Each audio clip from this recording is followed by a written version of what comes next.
Welcome, everyone. Thank you so much for inviting me here. Families First. I've been at like 3 of these rare childhood diseases conferences, and you don't know what it does to me as a clinician because first thing I did was I came in and I watched the kids and then saw the parents, and I teared up because honestly it's just so moving and so incredibly powerful what you do.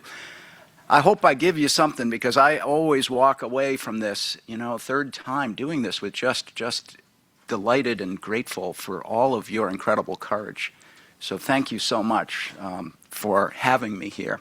I'm a clinical psychologist, and I work with kids with severe behavioral problems, challenging behavior, all sorts of them, and particularly brain injury.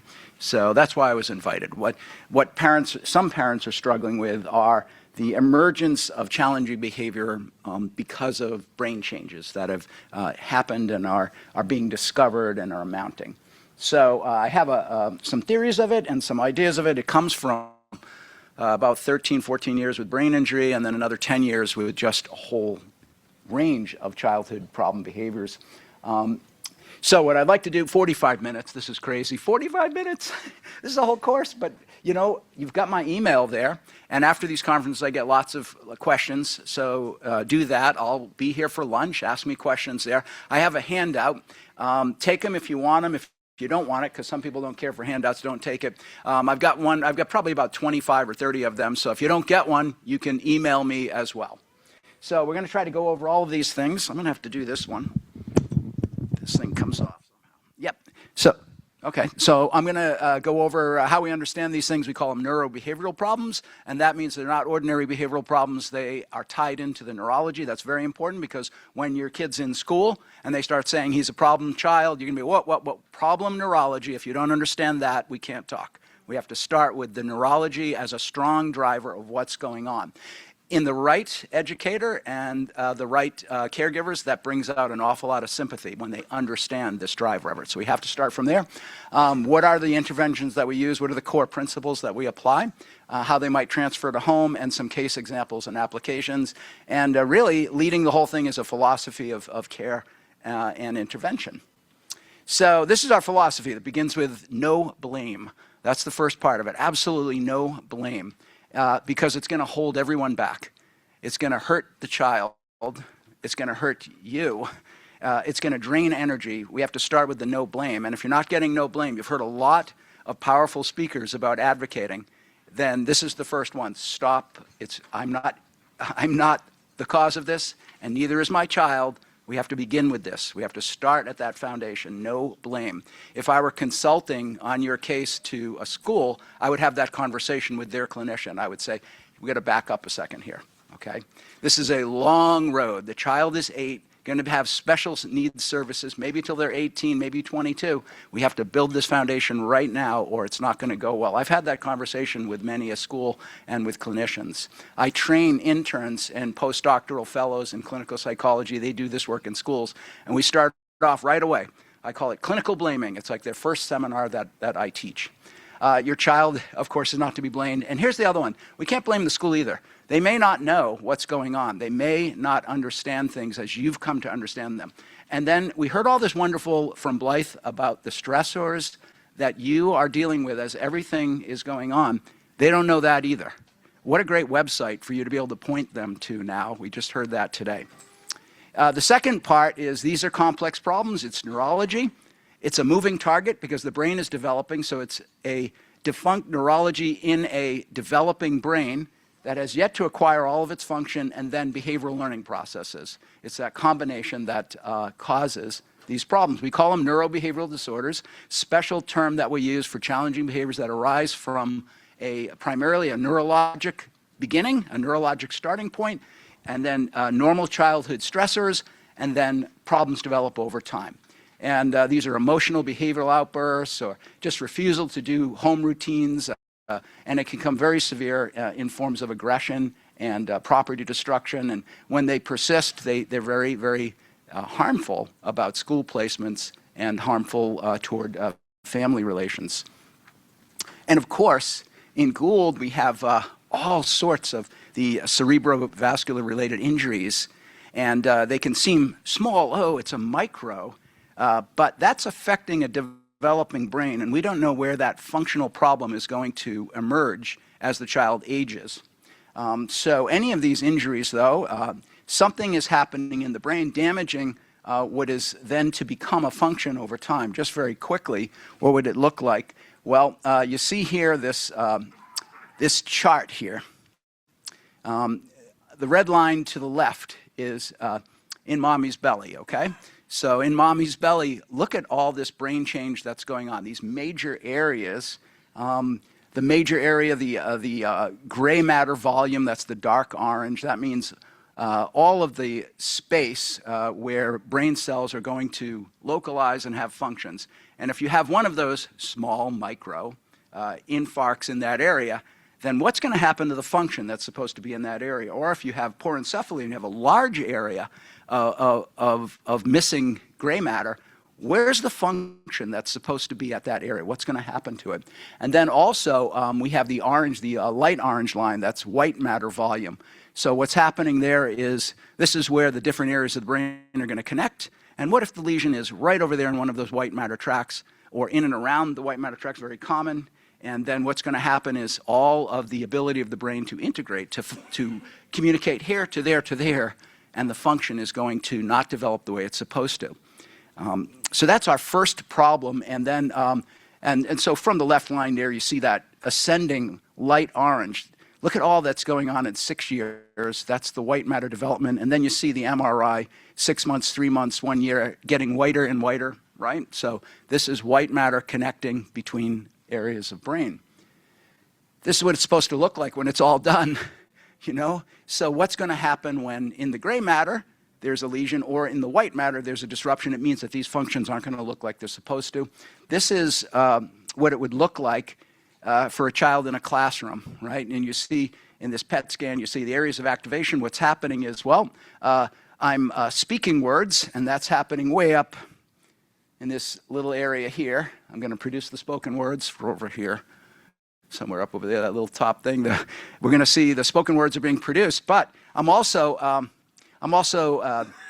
hearing words, and then generating, and then I'm seeing words. This is what's going on in the classroom. So all of that thing has to be together, or we're going to get a child who can't attend well in the classroom. Now, what does that look like in a young child? Sometimes it's frustration. The teacher says, well, you heard me perfectly well. Yeah, because that area of the brain is still working very well. And then how come when I said, I called on you, and you looked at me and you looked away, and then everyone started laughing, and then you did the class clown bit? Why did that occur? Well, because I'm not processing auditorily at the speed that you need me to, and I'm frustrated and I'm embarrassed, so I do this thing, everybody laughs, and now I'm kind of the cool kid in the classroom again. So problem behavior is emerging primarily from this. What would you do, by the way, if that were the case? If we could explain that to teachers, we would probably say, slow down, allow processing to catch up, put some visuals in front of the child, call on this child in a particular way, give them a practice chance, and teach the child how to work around the neurologic problem. But that could only be possible if they understand it from the neuro point of view and not just look at the behavior as the problem. So that's, and these are terms that come up. You probably, in the course of your child's school career, will get psychological testing, and neuropsychological testing will be very valuable. It'll spot these 5 areas or so, and it will give comments on these. So I'll leave that for the handouts for you to go into, but in each of these areas, it requires white matter connectivity, and it requires an intact region of the brain. But mostly white matter connectivity to do all these things. So if there's an injury in the brain, particularly around white matter, then we're going to have problems here. And a neuropsychologist can be very valuable in identifying not only which of these areas are not developing as they should, but how they affect performance, and then can advise on workarounds, what you can do to work around it, very specific to your child's testing. The good news is if they have a positive finding on a neuropsych test, they can do something about it. The bad news is if they're negative finding, some of these tests are not so sensitive. They're very specific when they have a positive finding. When they have no positive finding, the problem could still exist. It's just a poor test, and that's just the state of the art. So that means that what you're noticing at home with a test result looks like processing speed is fine. And you say, yes, but this is happening, this is happening. A good doctor, a good neuropsychologist should be able to go with your clinical description and define the problem that way, even though the test was negative. But I just put this in here because it shows the complexity and also to encourage neuropsychological testing. There we go. Okay, so some of these are in infancy and some of these begin to emerge more in childhood. So what happens, right? The child looks pretty good during infancy, but then in middle childhood, when these skills are required in order to function well in the home or to do well in school, all of a sudden it's a problem child. They're not fitting in anymore in the school. As a very young child, everything was going well, and now new demands are placed on me in my environment, and I can't function as well. It's a frustrating experience for me. And all of a sudden, what had been doing well is not. So this is a quick summary of what we call the neurobehavioral formulation. So when I work with families and teachers with kids with brain injuries, this is how we explain what's going on. First is the brain development progresses all the way from conception through adulthood. It's not fully developed. The timing and the onset of the injury is going to affect functions later to develop. So that's just a review of what I had said, and then it can affect the development of communication, emotional self-regulation, social cognition, and executive function, the four big drivers of kids being able to do well at home and in school. This is Michael. So Michael's about 3 years old. It's on his birthday. About 6 months before that or so, I told him he couldn't do something he wanted, and he smacked me. He went bang. And it didn't really hurt, but I went, ow, that hurt, Michael. And then he burst into tears, and he said, Daddy, I'm sorry. And he grabbed a hold of me, you know. So what was going on there was his emotional self-regulation skill was very low relative to the demand that I put on him. His social development was not strong enough to inhibit the behavior because, you know, when he's 8 years old, he feels mad and he won't hit me or anything like that. He won't have a tantrum, but he's mad. But for that little boy, he didn't have all that social development to inhibit it. What if the child has areas of the brain, you know, the right dorsolateral prefrontal cortex that's injured, and that controls social development, and now they're 9 and 10 years old and they can become aggressive when they're frustrated. That's a brain phenomena that's driving the aggression. Michael goes on to develop his social skills and he inhibits it. He tells me he's sorry. I don't know what he did, but he sent me that one day. And I was like, oh, okay, you know. And if you like this slide, by the way, we have to thank our tech guy because I put the, thank you, I put these in this morning and then I said, wait, I forgot to upload the new version. And he said, I don't think we could do it, but he worked on it in between speakers and he said, we got it. So thank you so much. So we'll go back to our original neurobehavioral formulation. So the brain development progresses from conception through adulthood, and any injury is going to affect the development of communication, emotional self-regulation, social cognition, executive function, and these are the critical skills for doing well at home and doing well in school. And the critical skills are this. Think about how often you were told these things, how often teachers say these things, how often you say these things to your kids, your grandkids. You say, use your words, right? So communicate needs and wants effectively. They have tantrums, say, oh, use your words, right? So this communication is the solution for behavior problems. And if you have a disrupted brain development, you can't communicate quickly and effectively, then you're going to have challenging behavior.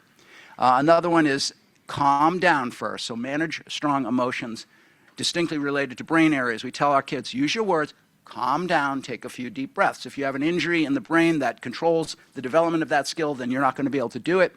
Anticipate the effect of the behavior on others. That means, well, how would you feel if someone did this to you? How often do we say that to kids, right? Or, well, you know, what if she did that to you? What would you go through? What do you think she's feeling? But that requires a lot of brain communicating with different regions in order to produce social cognition. And then finally, stay on track, get your tasks done, get things done. That's all executive functioning. So when developmental expectations or challenges increase, the child starts going deeper and deeper into the school age, goes from grade 4 to grade 5 or grade 6 to grade 7. All of a sudden, executive functioning is required, and it becomes more and more frustrating for the child. And this leads to distress, and over time, they'll develop bad habits, okay? That's how we frame challenging behavior. I like that. I have bad habits. What I don't want is bad character. I want people to say, you're just a rotten person. I made a mistake, you know? Or you need to learn to do better, Joe. Okay, but not, you're a narcissist. Oh my gosh, you know, how do you change that, you know? But I can change some bad habits. So the challenging behavior, we call this, by the way, the circumstances view of challenging behavior, right? That there are circumstances that give rise to this. This is the fundamental attribution error. This is social psychologists call this. It goes like this, right? When you have a behavior, when someone misbehaves towards you, you say, what a selfish person, you know, it's their character, or what a narcissist, or you say, this person always has to get their own way, you know? But when you do the same thing, it becomes, well, you don't understand, I had a bad day at work, or so the problems of you are your character. Me, it's like circumstances. And that's just an error that we make, because we do appreciate it when someone says, are you having a bad day today? How many people here have seen It's a Wonderful Life, right? Like 1 million people, right? Everybody see that. So there's this great scene where George Bailey, and he's the newel post, keeps breaking and stuff, and then he's under frustration because he's gonna lose all this money, and he bangs the newel post, and he tells his son, will you just stop playing that piano? And then he runs out of there, and then the boy says, you know, not my daddy's a mean jerk. He says, what's wrong with daddy, right? Like, that's not him. What's wrong with daddy? And then the mom says, I don't know, let's pray for him. But that's what we all want. We want people to understand our circumstances. So that's what we call this, the circumstances view. That challenging behavior has been learned over time, and it's been learned through what we call adventitious reinforcement. That's like accidental. That means nobody wanted to create a child who has tantrums. Nobody sought out to do that. But when the child started having tantrums, and it was like 8 or 9 at night, what's going on? He just wants 10 more minutes with the iPad. So we give the iPad because everybody needs to sleep. And over time, a child with limited problem-solving skills, limited social development, will come to use tantrums as a way to hold on to and secure the things I want. That's because they lack the appropriate problem-solving skills for that age. They lack the ability to communicate it well under stress. They have a slow processing speed. Tantrum works, and it quickly solves problems. And after 6 months, we're like, what is going on? We now have this pattern, and it was learned accidentally. Nobody wanted it to happen. So that's adventitious reinforcement. The fault is not character or weakness. It's not the child's weakness. It's certainly not the family's weakness. It's a series of unfortunate circumstances. And that comes from the work of Dr. Pat Fryman. He's pulled this together over the past few years. He has some TED Talks on this, etc. When you explain the circumstances approaches to people, you end up realizing that this almost fundamental statement, this was Dr. Fryman's inspiration. He said he worked at Boys Town, where Father Flanagan started. Father Flanagan started Boys Town, gathering up in Omaha all these incorrigible kids who were running the streets. They were all orphans. They were, how do we put these kids in prison? And he said, I will take as many of them as I can in this home, and we can straighten out this problem. Well, the problem is they're not bad boys. The problem is they don't have good teachers. They don't have good examples. They've had some bad learning. He made the problem all circumstances. The program was so wildly successful, and it is to this day. It's got some of the best outcomes for incorrigible youth as a diversion program, and they have the lowest crime rate in all of Omaha is on the campus where criminals are located. It's the lowest crime rate because they have set up the environment in a way to bring out the best in the kids to teach them new skills. So Father Flanagan was right over here. No such thing as a bad boy, only a bad environment, bad modeling, bad teaching. And this means when we have this in our head, right, we move away from blame and we move to a search for solutions. If the solutions are in the environment, right, we have the kid who talks out in class, and we have ways to give them breaks, or we have ways to work one-to-one during the high talk-out situation and fade them into the classroom over time. They learn to control and inhibit, and it's the environment that's changed in order to bring about their skills building and best behavior. So we search for solutions when we have this no-blame approach. The aim is to improve the problem by improving the environment, rewarding positive, teach new behaviors, and we call this hard on the problem, easy on the child. That's our circumstances view.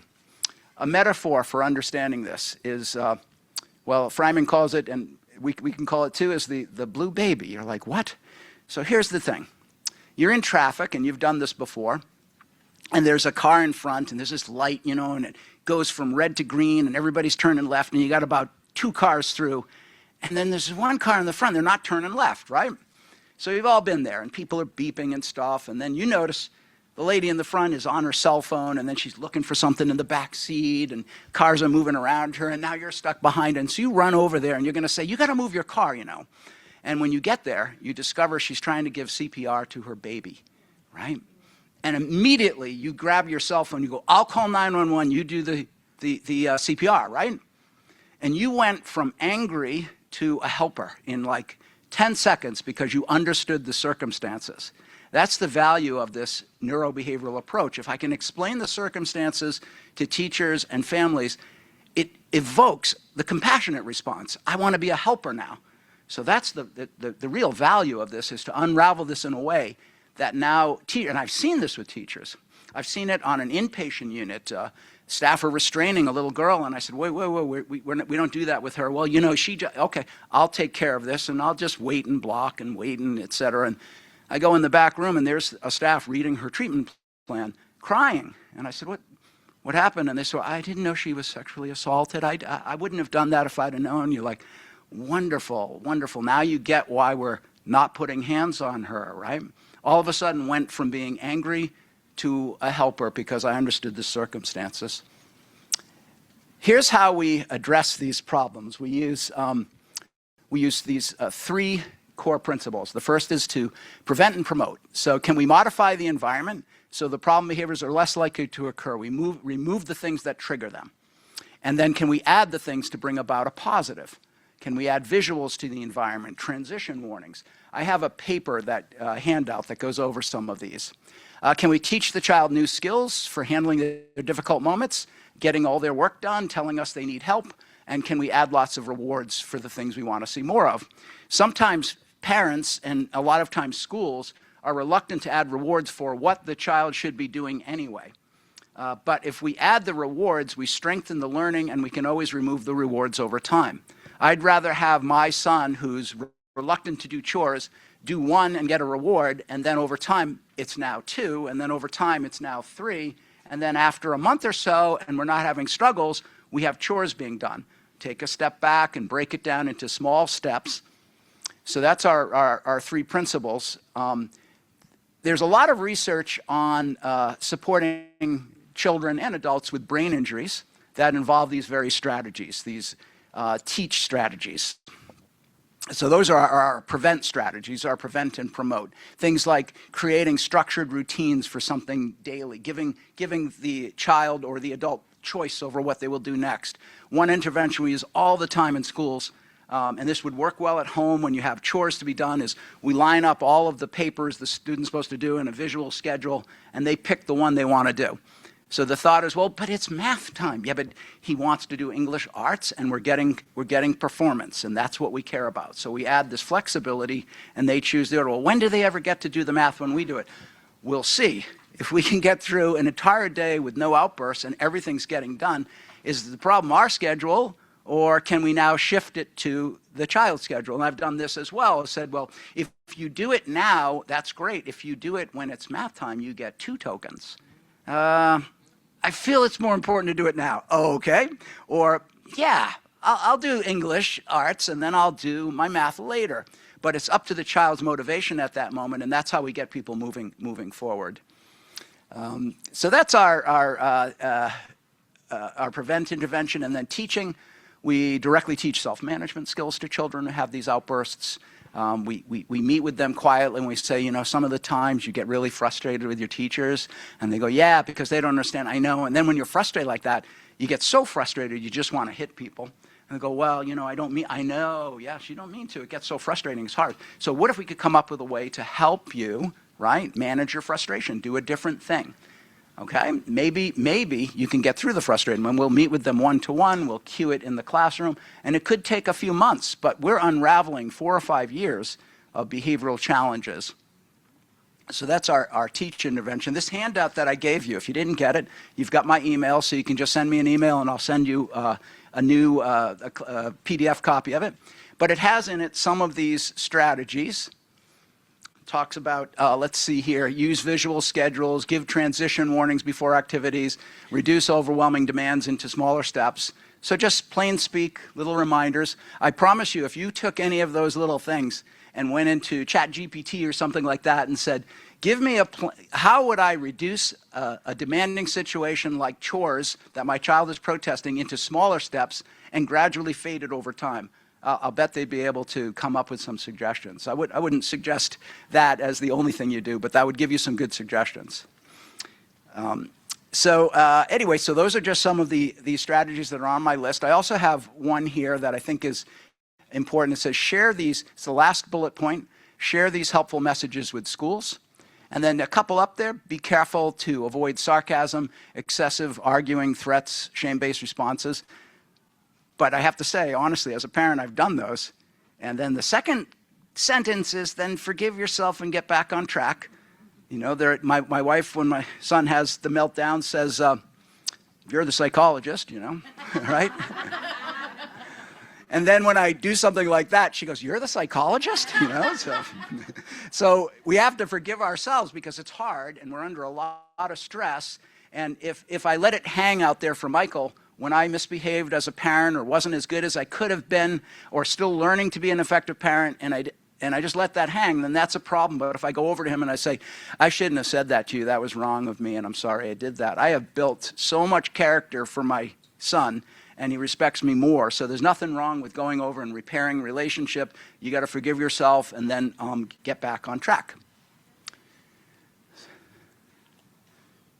Oh, there it is. So here's an example. A case example. This is Big Dog.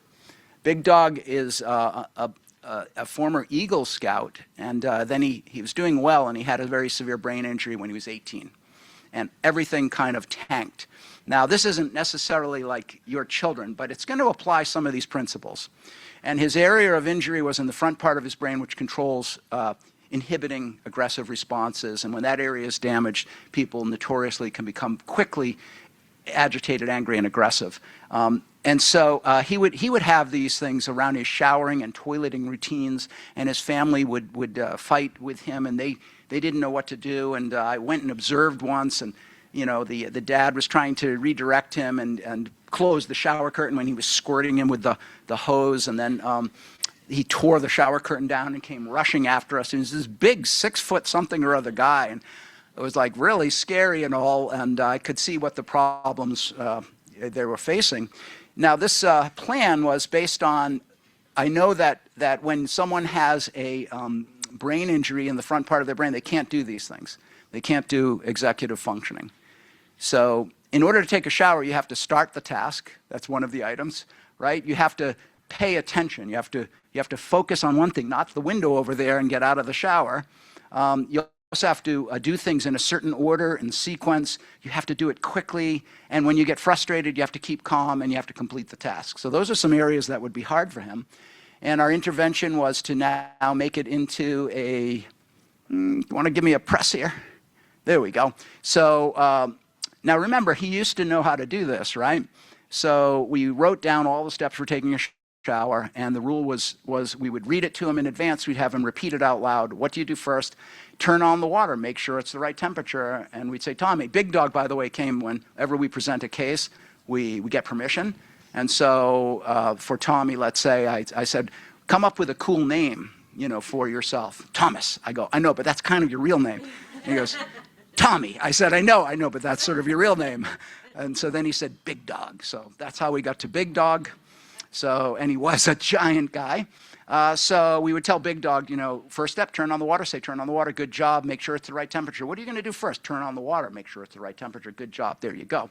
Every step gets a Skittle, and then after time, no Skittles at all. So the Skittles were used only because they were like, oh, I did a good job. They were just so exciting for him.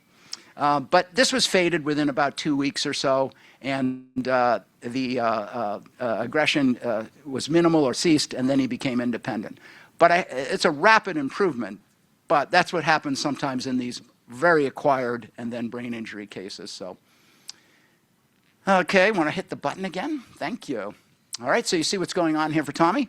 Look how I'm combining all of these things, having a well-understood structured routine, I modified the demands to make them less demanding. What happened there is sometimes I would do the task. Do you want me to do it? Do you want you to do it? Sometimes the parent would say, can I do this or you do it? So we trade back and forth. He gets the skill when he does it on his own, but someone else just takes the demand off of him when they do it.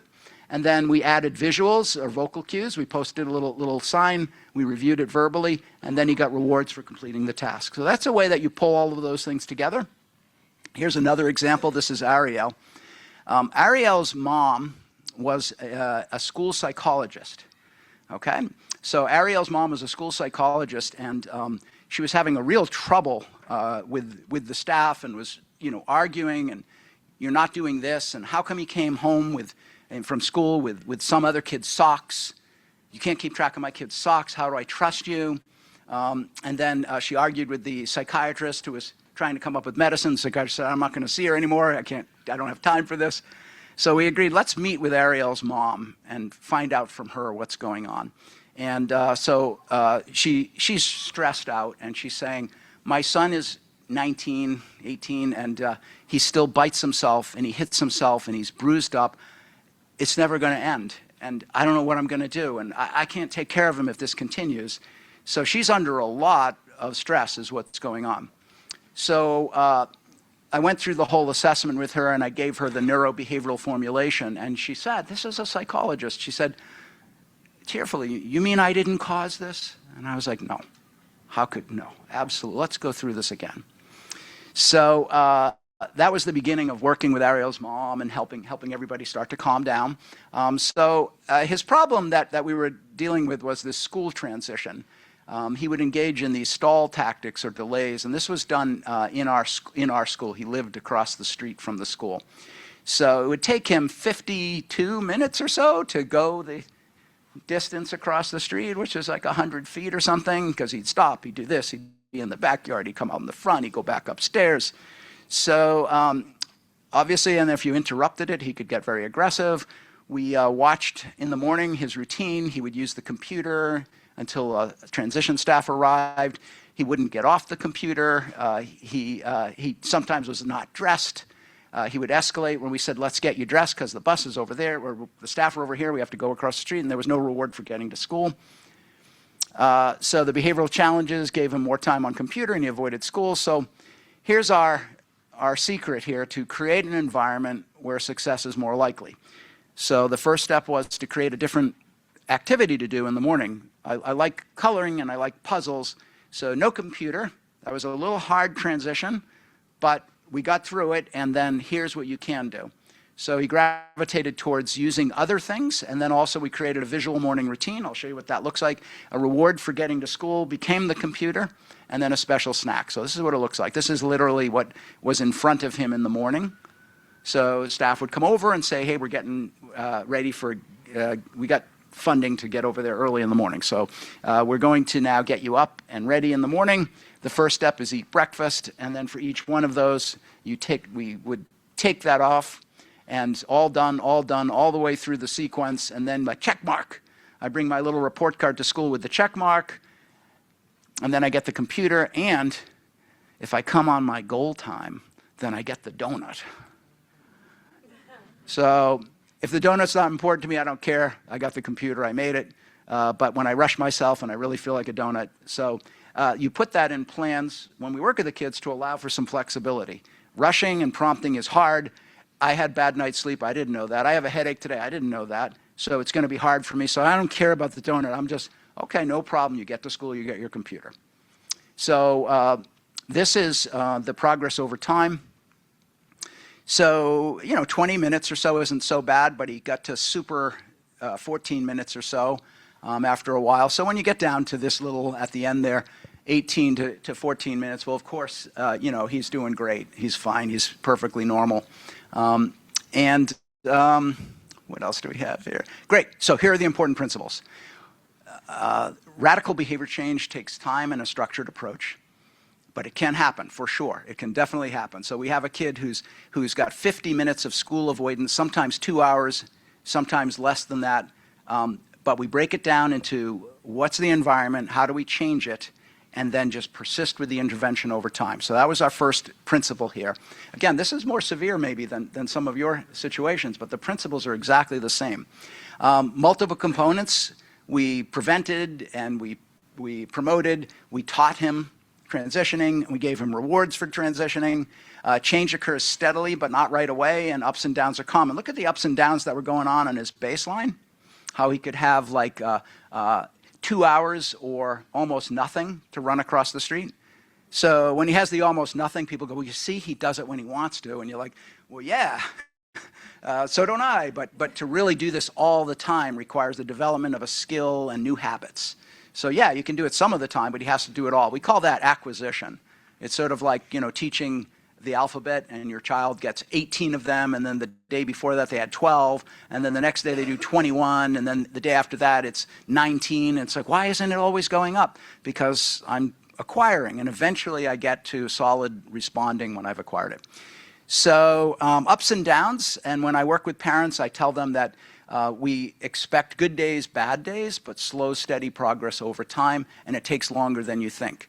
And if we're committed to it has to change tomorrow, then it's not going to be very, very good for anybody. But if we're committed to maybe this takes 2 or 3 months to get this level of change, then we can make good progress. All right, so doubling down. One, you see us working with Big Dog and with Ariel on a context.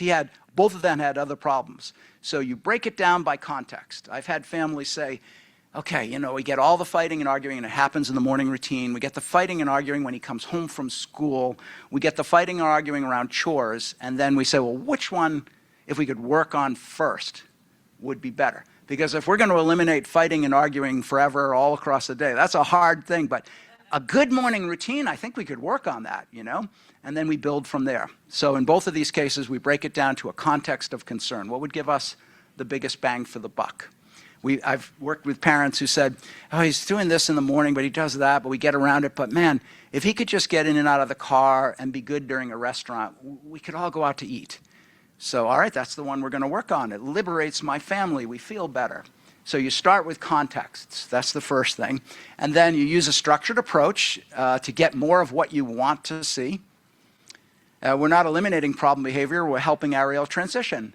We're not eliminating aggressive behavior in the shower. We're helping them get through a positive showering experience. If I'm doing the positive experience, I guess I'm not aggressing. If I'm getting to school quickly, then I'm not fighting with people who are prompting me. So we're working on increasing the positive. You saw that we modified the environment, we added rewards, and we took our time.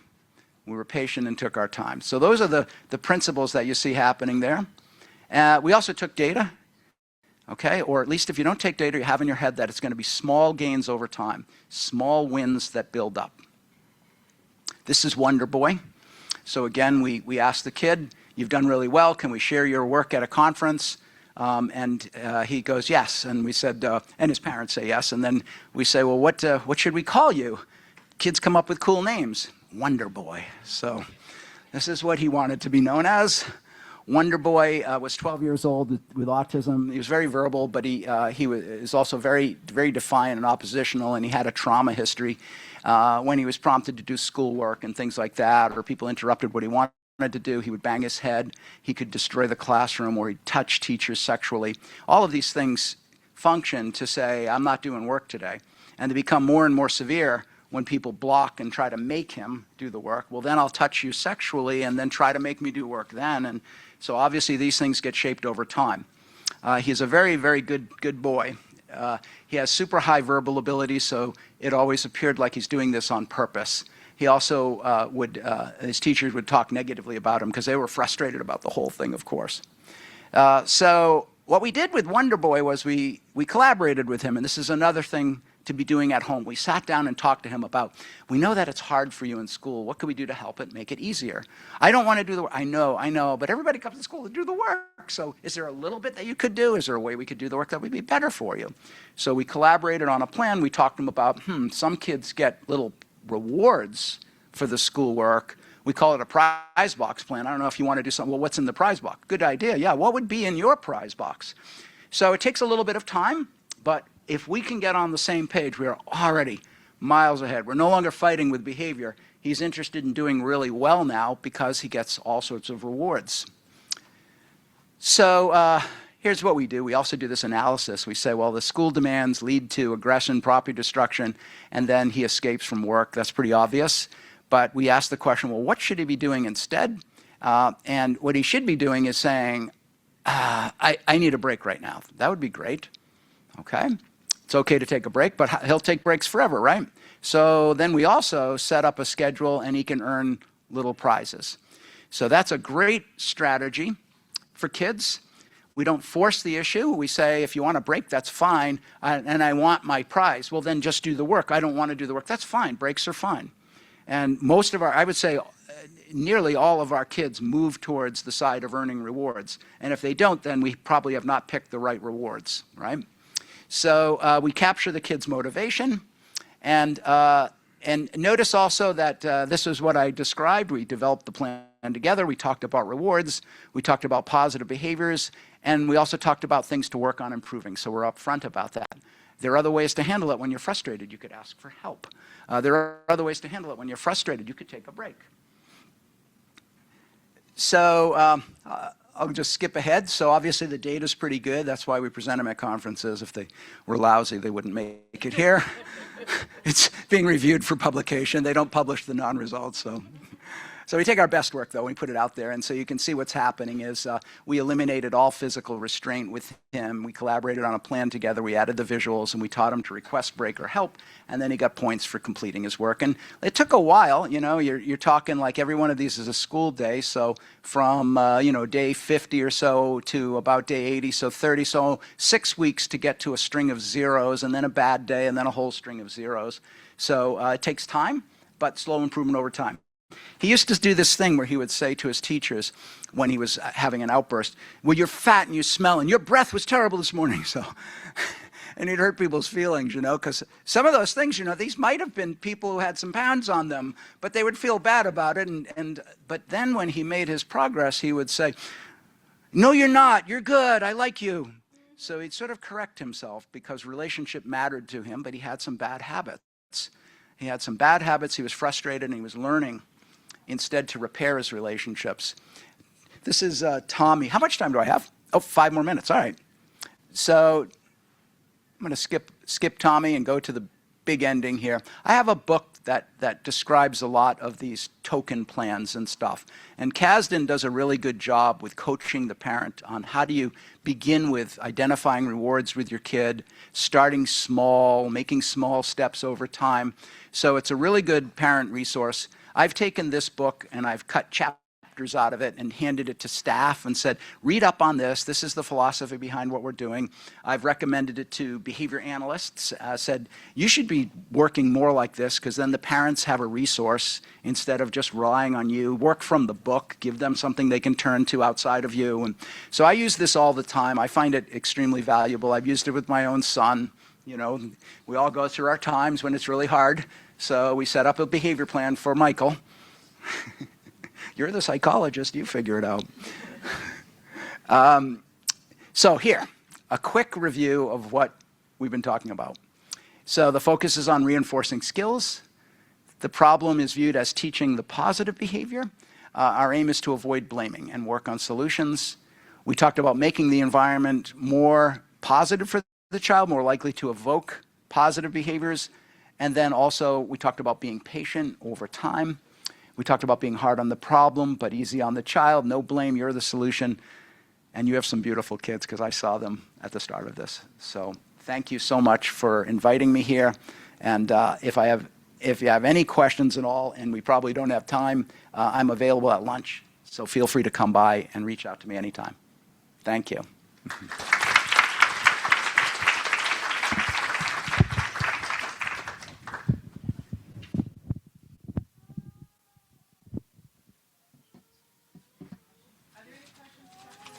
Yeah, if there's time, I'm available for any questions. There's a question. Yes. Could you raise your hand? Sorry.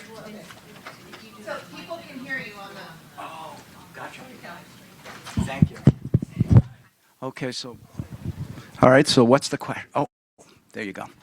My question is, when you stop a reward and move on to the next goal with the same reward or a different reward? Yeah, you work it out with the child. Maybe it's The children we're talking about are autistic and have brain damage. well, all of those things. These case examples use kids with autism with brain injuries. Some of their brain injuries were intrauterine injuries, and some of their brain injuries are as they got older. Some are, were malformed brains, so they entered into life with like schizencephaly or something, which I think runs in Gould every year. There's a couple of cases, yeah. It's an NES kid. Yes, yeah. So your question was? What do you move on with a different reward, or do you continue the same reward for that particular action and then add rewards? Well, that's Or do good. you We usually stop? work from a whole menu of rewards because people get tired of a reward over time and they pick and choose what they want. So we identify 4 or 5 and we make it visual and we say, what are you going to work on? And then at the time of, oh, you earned, what do you want? They change their mind, and that's perfectly fine. Motivation changes and moves. We want it to be engaging, and we want motivation to be high. And then after doing this for a few months, we might change up rewards. It's a great sign when the kid says, I want to change up my prize box. Oh, okay, that means I like my plan, but I need new things. So, and then if the demands get higher, we collaborate with the child. We'll say, okay, you've been doing so good. We're going to work now on doing 2 chores. I don't want to do chores. Do I get 2 prizes? No, but we'll add some big ones. What do you think? And then we might up the ante that way. Okay. What about the consequences of doing the things that are already trained? Are there consequences for that? Are there punishers added to this or consequences? If you can avoid that, it's better because they tend not to change behavior for vulnerable kids without also potentially evoking other problems. So that's one thing to avoid. Small punishers, like sit over there and think about it, things that are punishers by effect but not necessarily by design to make it harder for the child, could be, I need you to sit out and be quiet for just a couple of minutes and think about it. No kid likes a 2-minute timeout no matter how old they are, but if just sit there and be quiet and then I'll come over and we can talk about it. So I might add small things like that. I think punishing, as in talking to the child about that hurt me, or you're doing really well, but it was a bad day, what's going on? When you act like that, sometimes it scares me and all, what are you thinking about? Well, what could we do next time? No kid wants that conversation, but so that's in a way is teaching responsibility, and it's uncomfortable, but it's worth it. So, okay, got to stop right now, and I'm available at lunchtime, so thank you, everyone.